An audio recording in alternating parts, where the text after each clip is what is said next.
Sa iba pa pong mga mahalagang balita, pangunahing suspect sa Hulo bombings na si alias Kama at apat na iba pa nasa kustudiya na ng PNP.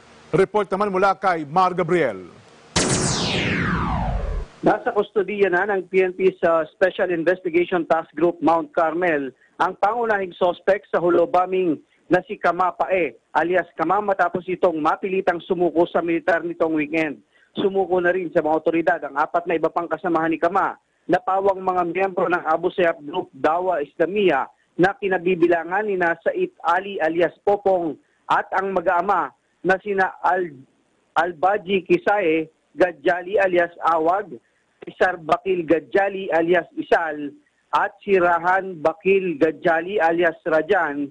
At ayon kay PNP Chief Oscar Albayalde, sumuko ang mga sospek matapos ma-pressure sa patuloy na opensiba na isinasagawa ng militar laban sa ASG matapos ngang ipag-utos ni Pangulong Duterte ang all-out war laban sa mga terorista.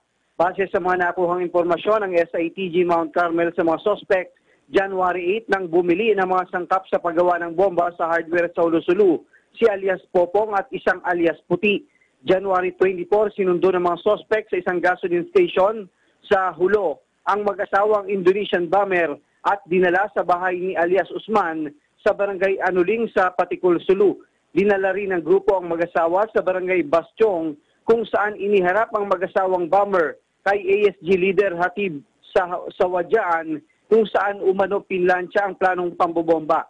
January 26, dinala ang mag-asawang bomber kasama ng mga miyembro ng ASG sa Suleco sa Hulusulu at nagpalipas ng magdamag sa bahay ng isang Mrs. Usman. Kinabukasan, January 27, doon na nangyari ang pagsabog na pinaniniwalaan ng PNP at ng AFP na insidente ng suicide bombing.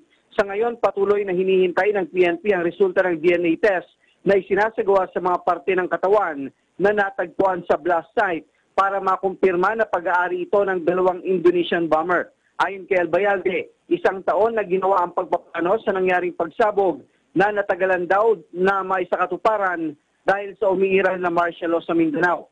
Iniimbestigahan din ng SITG Mount Carmel kung paano nakarating sa Mindanao ang mag-asawang bomber at kung saan galing ang pondo na ginamit sa pambobomba. Samantala, 14 na sospek pa ang kasalukuyang tinutugis ng otoridad, kasama na ang mastermind at ang ASG leader na si Hatib sa Wadyaan. Para sa Eagle News, Mar Gabriel, I am 1 with 25.